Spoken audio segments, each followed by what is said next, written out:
Hello everyone, I'm Jacob Kaufman, I'm the Nerd on the Street, and today we are installing Ubuntu 18.04.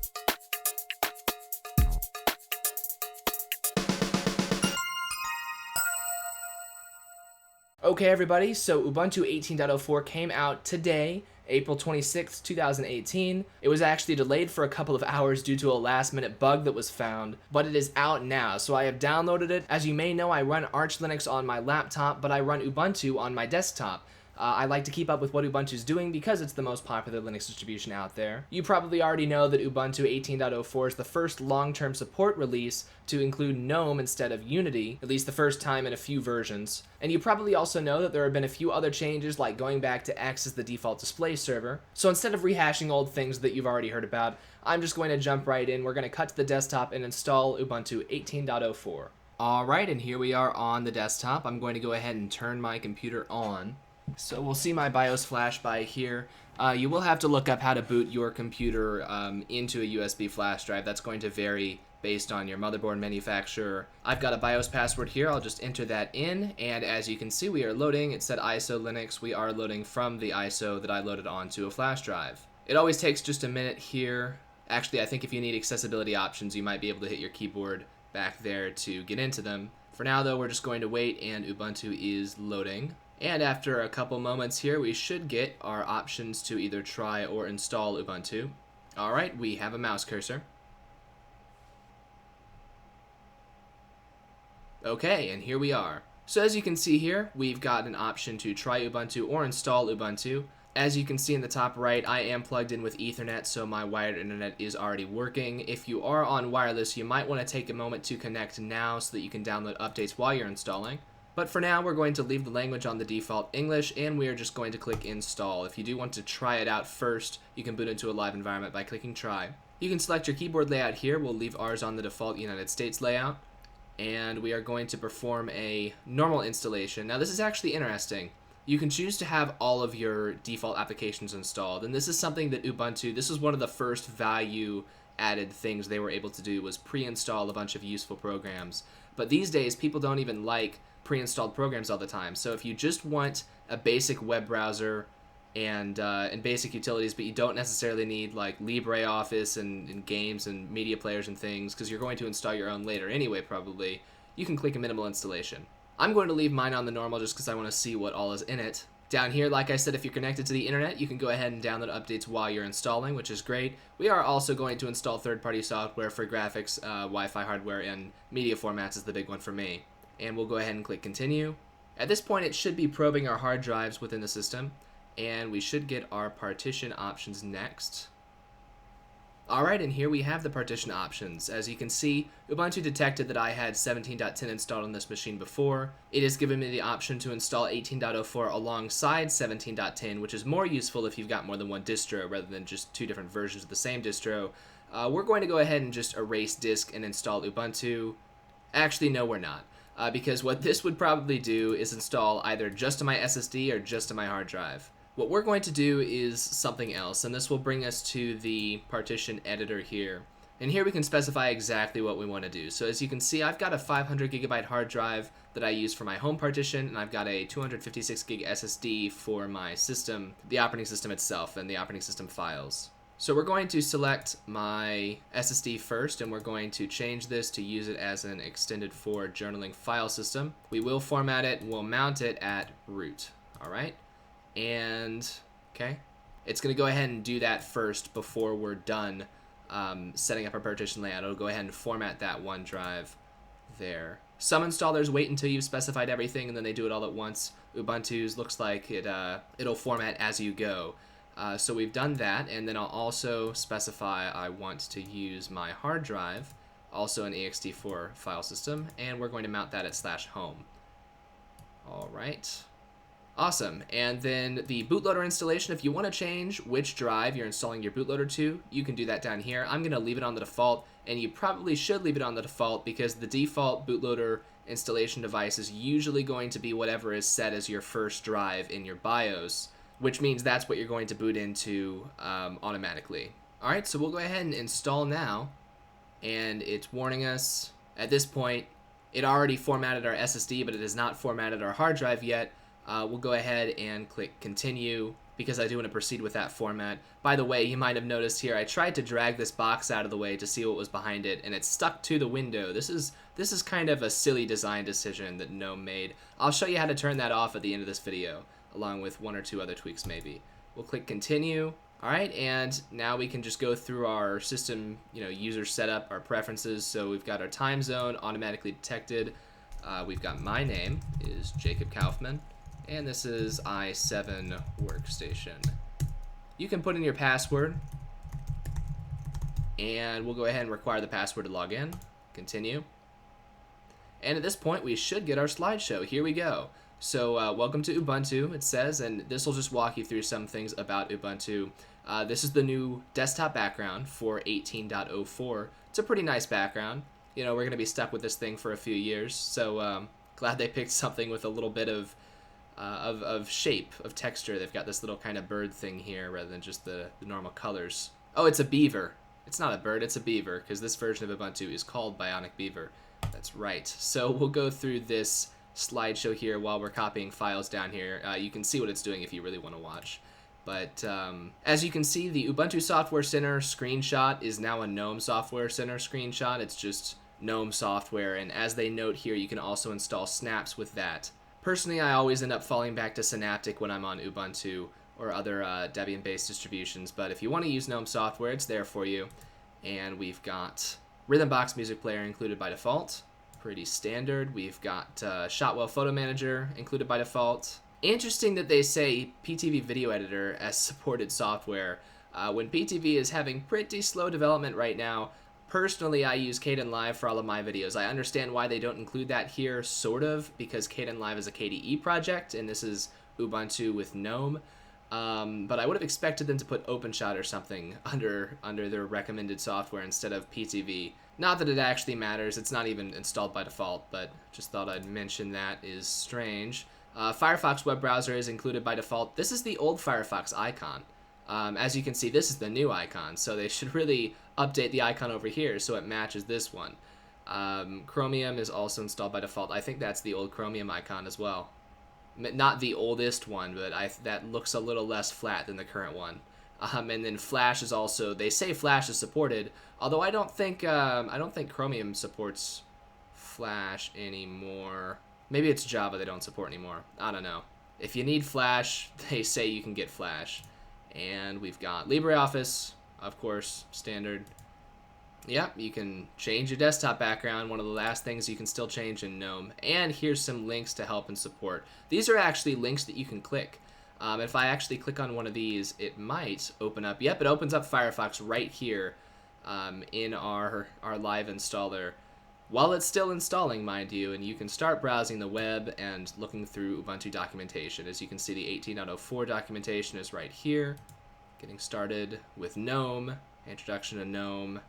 So just some basic stuff you can read. If you've never used a Linux desktop before, or you've never used GNOME before, they'll walk you through how to use GNOME. Now this is interesting. They say to move your mouse pointer to the activities corner at the top left of the screen, but they don't tell you to click on it. But I'm pretty sure Ubuntu, at least last version, Ubuntu disabled the hot corner for the activities menu. And if they've done that again this version, then I'm also going to show you how to re-enable that hot corner, because I like having the hot corner. But yeah, that's an example of Ubuntu kind of just copy-pasted a lot of the GNOME documentation in here and didn't really make it GNOME-specific. In fact, you don't even need to go to your activities menu to open up Firefox in Ubuntu, because they've got Dash-to-Dock installed anyway. Their own custom version of Dash-to-Dock by default. So yeah, that was really a copy-paste and not super Ubuntu-specific. And then we've got Mozilla's privacy notice there. At this point, I'm going to go ahead and stop talking and let the rest of this install finish so that you don't have to listen to me go on while this is just loading. But as soon as that's done, we'll get into the desktop, take a quick look around, and do a few tweaks like I said. Alright, and the installation is complete. We'll go ahead and restart our computer now so that we can use the new installation. And as soon as this turns off, alright, it's prompting me to remove the installation medium. So I will do that. I have removed the flash drive from my computer. Some distros don't prompt you and then they just boot back into the installer. I'm glad Ubuntu still has that prompt there. And so my computer will restart. It will have me enter my BIOS password again. and it will go into Ubuntu 18.04. Let's see how this works here. So 18.04, we're back on Xorg as the default display server. We're no longer trying to use Wayland by default. Now I was using X on 17.10 anyway, because after you install the NVIDIA driver, the proprietary NVIDIA driver that is, there's no choice but to use X. But I was using Wayland briefly with 17.10. You won't be doing that with 18.04 because Wayland's not quite ready yet. As you can see, we've actually, the drop down. I guess you can use Wayland if you want, but the default is X. So we'll go ahead and sign in. And that was the wrong password. All right. Completely forgot I just used password 30 seconds ago for this video specifically. So it's going to load up our GNOME desktop. And this is taking a moment. This is a desktop computer with an SSD that we are loading from. Yeah, I mean, the hard drive light is blinking away, so it must be writing to my home directory, doing GNOME things. Yep, this is taking a minute. Definitely taking a minute, so if it takes a minute for you, don't worry. Alright, and it has loaded here. That did take a minute, but we've now got what's new in Ubuntu. This is interesting. This was not in 17.10. I assume because anyone who installed Ubuntu 17.10 was already aware that it would be using GNOME rather than Unity. But I guess because 18.04 is kind of the version that is going to force everyone from Unity to GNOME definitively, they decided to go ahead and include something that explains how to use GNOME in case you can't figure it out yourself. So I cannot move this window around, which is just, that foreshadows GNOME, the fact that you can't move the very first window you're presented with from its default position. But we can click next. All right, this is very interesting. So Canonical made, a little while ago, they made a service called Live Patching, where basically they can update your kernel remotely without restarting your computer. I believe you do have to sign up for an account with Canonical to do that. It is free for personal use. I'm not going to do that because I think that's a little weird, the fact that Canonical could change running code on my computer remotely without me doing anything. But if you want that, you can set it up right there.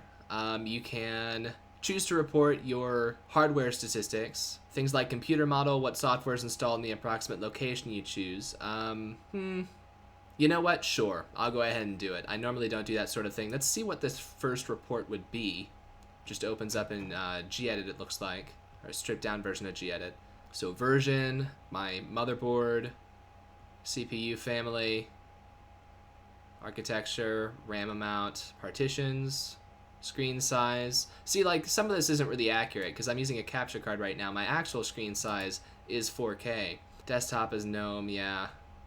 Yeah. All right, well, we'll go ahead and send that in for whatever good it does them. And, hey, we're ready to go. Good to know. You can install software to install apps like these. So it gives you a bunch of, oh, wow. Whoa. Interesting. You can just click on the icon, and it opens it up in software. So if it's like, oh, I want Discord, or I want Slack, then you can open those up. And, of course, Discord and Slack are both proprietary, as is Skype. I don't know if the clients, maybe clients might be open source, because I think all three of these are based on Electron. I'm not 100% sure of that, though. When did we get Notepad++ for Linux? The point of all of that is that all of these things, like I was right about to say, you can see it right here, these are snaps. So they're recommending that you install some popular applications that you can't even get from their repository. What's the license on this say? Yeah, Discord says proprietary. So they're recommending proprietary software just blatantly right there in their first install wizard. Very interesting. It's good to know they're doing this. Interesting they put the Brave browser there. If you want a weird semi-ad blocking web browser, you can use that. I've used it for a couple days before. What else is in here? Simple Note, which is owned by the company who owns WordPress. Interesting. Shattered Pixel Dungeon. I wonder where these recommendations came from. If these were somehow auto-generated. But in any case, it's kind of neat. You can that surprised me. I thought this was just an image, but it's actually links. I mean, you can install Minecraft from the Ubuntu Software Center. It's going through snaps, Android Studio, I've made videos on how to install that in the past. I guess I won't need to make another one because, well, now it's right there in the store. Very interesting, though. This is probably the biggest addition they made to Ubuntu 18.04 was this new first run wizard, or first login wizard. Alright, so as we can see here, we've got Firefox. We can open up. You already saw it was the Quantum version. So it's got that new icon and the new design. So that is loaded up and ready to go. Thunderbird is included by default. We already said LibreOffice and some of this other stuff was. Still putting an Amazon link in your dock by default. Very interesting. Does this just open Firefox? Yeah, it just is a bookmark to open Firefox to Amazon. I wonder how much they're getting paid for that. We'll remove that. Alright, now like I said, one of the first things I like to do with Ubuntu installs these days is activate the Activities hot corner. Right now, you cannot open up your Activities menu just by moving your mouse up here. You have to actually click to open that menu up. In regular vanilla GNOME, you can just move your mouse up to the top left. And there are lots of things I dislike about GNOME, but the hot corner I actually liked about GNOME. So we're going to open up a terminal. We're just going to run a command. Interesting. It tells you how to run a command is root there, in case you didn't know. We're going to run gsettings set org.gnome.shell enable hot corners true. And now that's a hot corner, which you can tell by the little ripple animation that comes out of there when we open that menu up. So this is what GNOME looks like. If you never used it before, it's pretty nice. I'm not partial to it, but it works very well for what it is.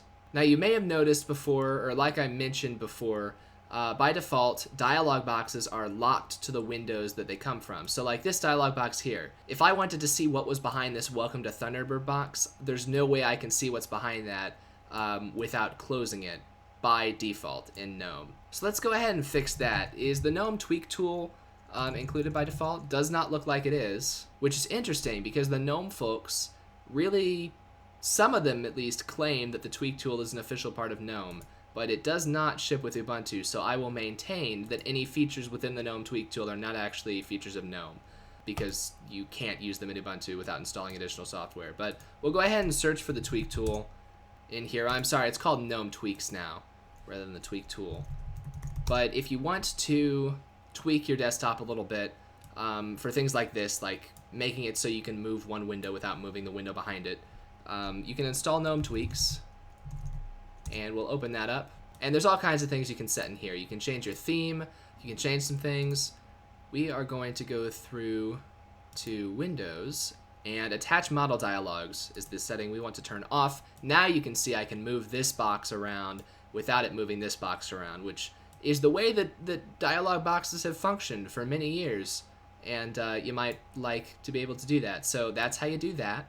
That's one of the tweaks I usually do. Down here you can choose if you want minimize buttons on your windows or not, things like that. So feel free to look through this GNOME Tweak tool, GNOME Tweaks in the Software Center. And the last thing I'll do is figure out how to install proprietary graphics drivers. If I just search the menu for drivers, yeah, it's going to be under Ubuntu's software selector, so it's not under the GNOME settings, but it's going to be here under Software and Updates, which is where you can select your Ubuntu repositories and add more repositories.